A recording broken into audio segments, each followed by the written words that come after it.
Okay, good. Thank you for the opportunity to be here today to talk to you about the threat from North Korea, and particularly the threat from electromagnetic pulse, EMP, which would result from the high-altitude detonation of a nuclear weapon, generating an EMP, which is in effect a super energetic radio wave, you might think of it, or super lightning that would destroy electronic systems, including electric grids and all the critical infrastructures that support life in this country and that depend upon them. This threat has been described a couple of times in the beginning of this hearing as unlikely. I would recommend that we not use that term in reference to an EMP. Maybe a better word would be unknown. I suspect people will continue to describe an EMP threat as unlikely up until the day before North Korea actually attacks us, just like we did with the 9/11 attack, that the day before it happened would have been regarded as highly unlikely. What we do know is that North Korea has the capability to make an EMP attack right now, and does right now constitute an existential threat to the United States. They detonated a hydrogen bomb on September 2nd. The new estimated yield on it is 250 kilotons. That single weapon could put an EMP field down over not just the United States, but all of North America, that would cause the collapse of electric grids, transportation, communications, all the life-sustaining critical infrastructures. And it wouldn't be a temporary blackout either. It would take, we might not never recover from it. If we are not prepared to defend our electric grid now and put in place the measures, and if they were to strike us now when we are unprotected, millions of Americans would die. Look at what's happening in Puerto Rico now if you want to know what the consequences of an EMP attack would be. They've only been without electricity for a few weeks, and many people are in fear of their lives, legitimately so. Imagine in Puerto Rico where there was no, no U.S. government coming to the rescue, all right? And they were on their own for a year. You'd have most of the population of that island perish if we weren't there to come in and help them. That's what would happen to the United States in the event of a North Korean nuclear EMP attack, which they could do today, all right? And with a single weapon. The intelligence community, the EMP Commission, has been virtually alone, I think, in having a more accurate estimate of the threat from North Korea than the intelligence community has all over these years. This summer should have been a humbling experience, for those who want to dismiss or minimize the North Korean threat. Just 6 months ago, many people were arguing that North Korea only had as few as 6, perhaps as many as 30 nuclear weapons. Now the intelligence community estimates that they've got 60 nuclear weapons, all right? They weren't thought to have ICBMs that were capable of reaching the United States, maybe Alaska and Hawaii. Now we estimate that they can reach all of the United States. So the intelligence community hasn't had a good record on this. The EMP Commission, on the other hand, has been right. 2 days after that H-bomb test, North Korea also released a technical report accurately describing the way a super EMP weapon would work. And we think they probably have that too, which would generate EMP fields even more powerful than that of the H-bomb that they successfully tested. When we think of nuclear weapons in the United States, we think, well, North Korea would never cross the nuclear line, because for us that's a big, deep, dark red line that we would very reluctantly cross. But North Koreans don't think that way about EMP, nor does Russia or China or Iran. In their military doctrine, EMP is part of a cyber warfare. It's part of a combined armed cyber warfare campaign. The likelihood of a nuclear EMP attack is exactly the same as the likelihood of getting in a war with North Korea. If we get in a war with them where they feel their regime is at risk, they will use everything within their power, including a nuclear EMP attack, to prevail. So, how likely is a nuclear war with North Korea? It's not just up to us. It's also up to the North Koreans themselves, and they are entirely capable of miscalculation. Now, last, I'd like to just point in terms of what should we be doing. We're going in exactly the wrong direction in terms of our preparations for EMP. Just 2 weeks ago, a senior official at the Department of Homeland Security described the EMP threat as theoretical and something that we needed to study a lot longer. And that's basically the plan that the U.S. government is on now, that the Department of Energy, the Department of Homeland Security, and the national labs want to spend millions of dollars continuing to study the EMP threat way out to 2020 and beyond, when the EMP Commission has already spent 17 years studying the threat, has repeatedly told Congress this is a real threat, here and now, and we know how to protect against it, and it can be done cost effectively. And that is all true. I hope that a project called the Louisiana Project that the EMP Commission started with the Department of Homeland Security under Secretary Kelly will survive the death of the EMP Commission. In this project, we have been working with the state of Louisiana to prove that you can protect a state electric grid very cost effectively. I think people will be surprised if it's allowed to go forward at how little it would cost, and it would provide a paradigm for all the other states to follow. Thank you so much for hearing me out. Take on that. Iran has actually practically told us that they're cheating on the Iran nuclear deal. There is a military textbook called Passive Defense that is, a major textbook taught at their general staff academies that describes in admiring terms Soviet successful cheating on arms control treaties during the Cold War and how they managed to fool us in terms of the number of weapons, the quality of their weapons, and that this would be a good paradigm to follow for Iran. I mean, it's there in black and white. Congressman Trent Franks has a copy of the book. Unfortunately, it's not unclassified. It should be unclassified, but it's for official use only, and so it can only be used by, U.S. government officials. But in effect, they have told us in their military doctrine, black and white, that, that they plan to cheat on agreements in order to get nuclear weapons. In terms of the difficulty, I mean, I've written a number of articles on this. There's, one of these military bases. There's a photograph that's actually available from unclassified satellite imagery that shows 4 high-energy power lines, each one carrying about 750,000 volts, going down underground into the facility. Something is going on in one of those underground military facilities that require... These are at the military installations. Yes, that the IA has never looked at, that they don't have any ability to investigate them, that requires millions of volts of electricity. That could be running uranium centrifuges that they have that there have not been declared. That could be running something like the Krasnoyarsk 26. You asked about our Cold War experience. For example, the Soviet Union had a whole nuclear reactor secretly hidden underground at a place called Krasnoyarsk 26 so that they could cheat on arms control treaties and make plutonium and uranium for nuclear weapons and tritium as well, and cheat on the treaties. Something that needs to be declassified is under President Reagan, there was a thing called the General Advisory Committee Report on Arms Control Compliance, 1959, I think it was 1983, 84, up to that point, which the State Department has never allowed to be declassified. And it goes through all of the major arms control treaties we had with the Soviet Union, demonstrated how they cheated on virtually every one. So we have a long history of the bad guys cheating on these treaties.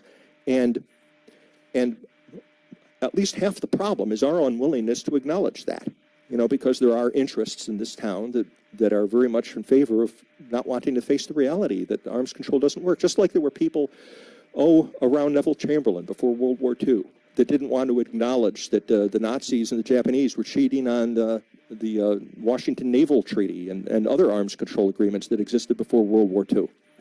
Question of politics? Or is this a question of cost? If the answer is this is a threat here, we're going to have to invest a lot of money to harden our systems.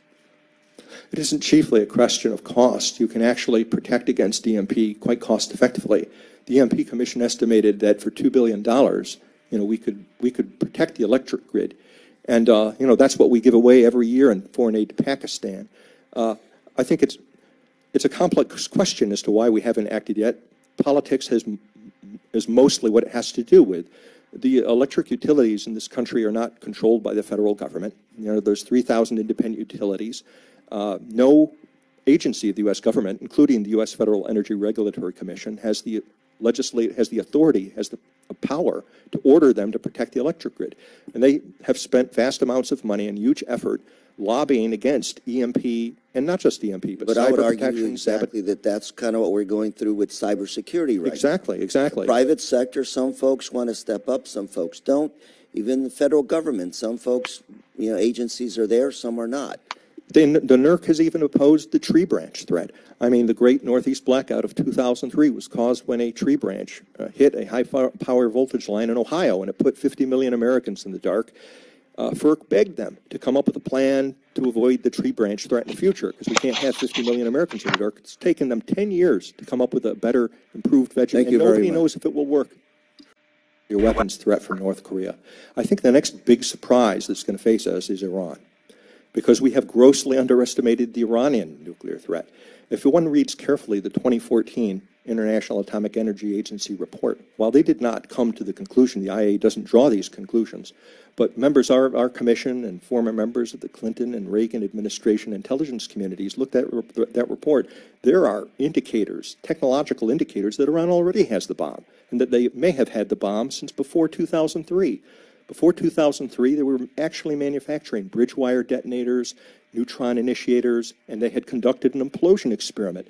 In the Manhattan Project during World War II, when the United States was at that technological phase, we were 3 months from getting the atomic bomb. Now, these were things they were doing before 2003. What's going on in those military facilities? Personally, I think they've already got the bomb, and that we're going to be surprised, just like we have been about North Korea.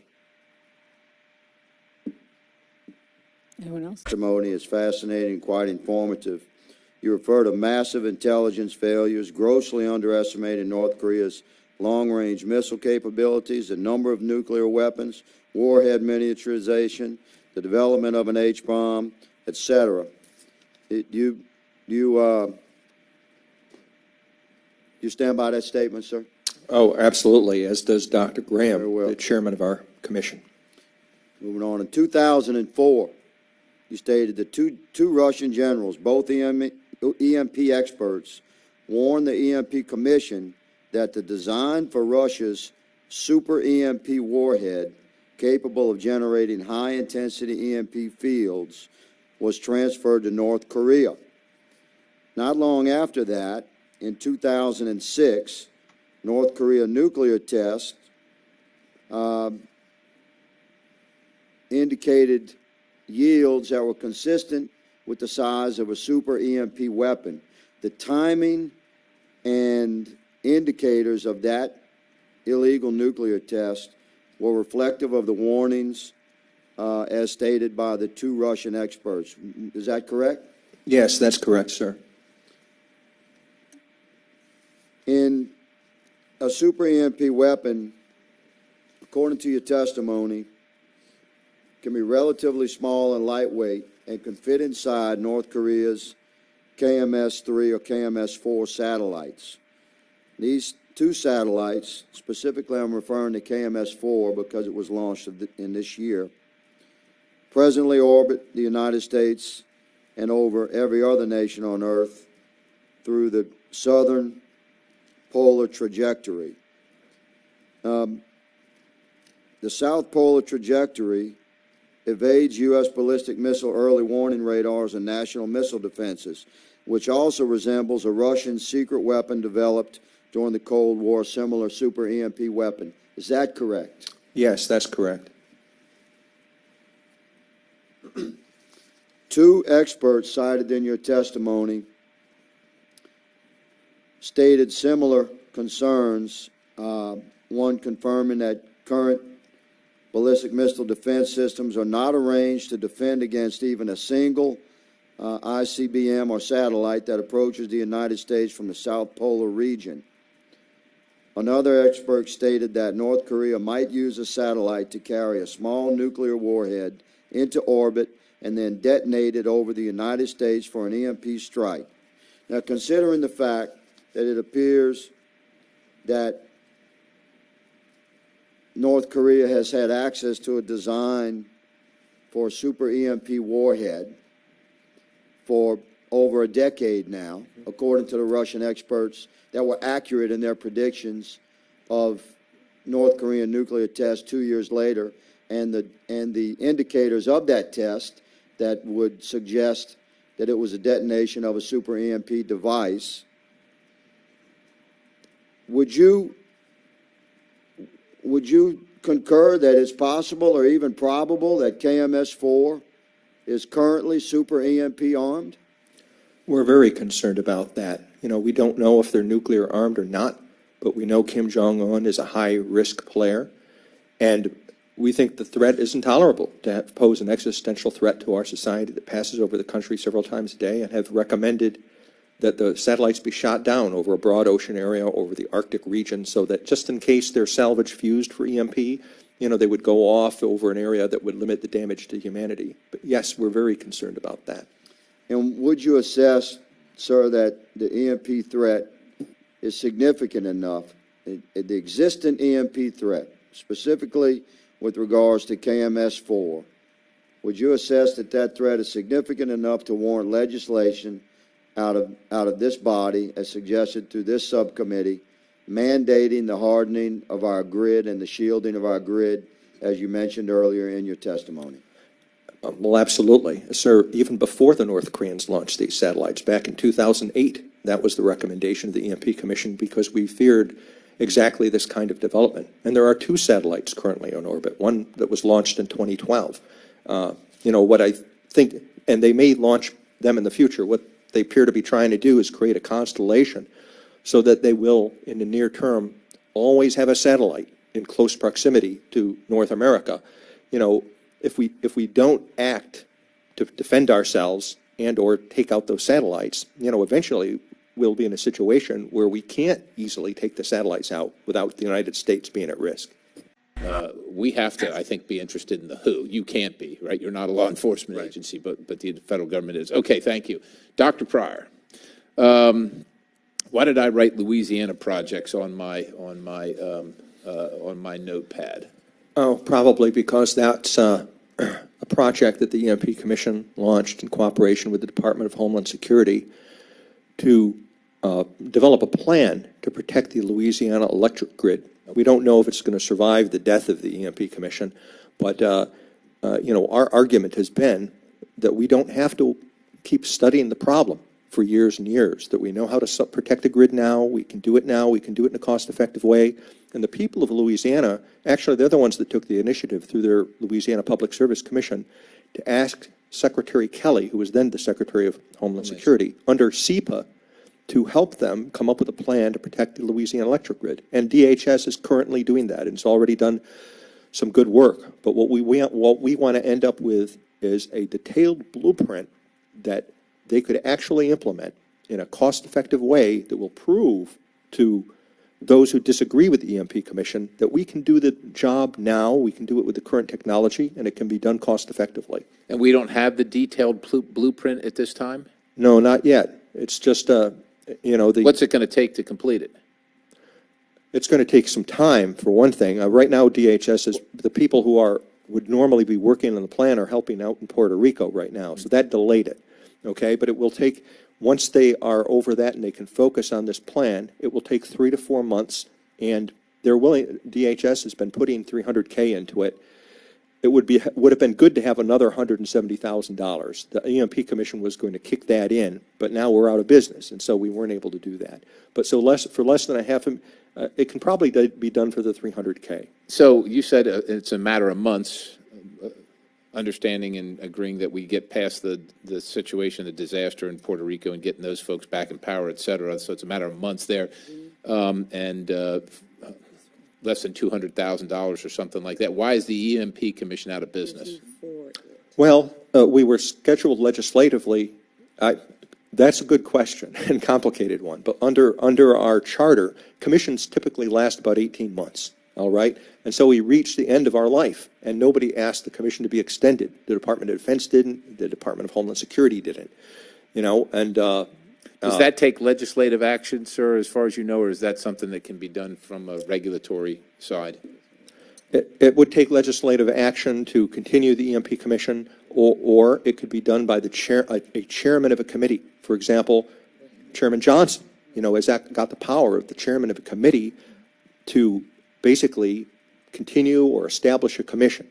Now, he wouldn't be able to pay for it on his own. He'd have to have the cooperation of the chairman of the Senate Appropriations Committee if it was to be funded. However, I can tell you, the EMP commissioners have been working for 17 years pro bono. Commissioners do not get paid. I haven't been mostly paid. So, we're used to working for nothing. Okay. Is it something that's launched from the satellite? Does the satellite come out of orbit? Is the satellite deploy something? How does that work? We're concerned because the satellites, the orbit, the trajectory, the purpose of this resembles this secret weapon the Soviets came up with during the Cold War called the Fractional Orbital Bombardment System. And basically the satellite has a nuclear weapon inside of it. And you orbit the satellite, so it's at the optimum altitude already for putting an EMP field. You're saying down. it's currently there right now? Yeah, it is. Every time, and it passes over us several times a day at that place. All you have to do is detonate it when it arrives. And because we don't have ballistic missile early warning radars facing south, we don't have interceptors facing south, we're blind and fenceless from that direction, which is why it's on a south orbital, south polar orbit. Now they've got two of them there. I find it, we might have actually seen a dry run of a North Korean total information warfare operation back during the 2013 nuclear crisis we had with North Korea after their third nuclear test. That was on April 16th, 2013.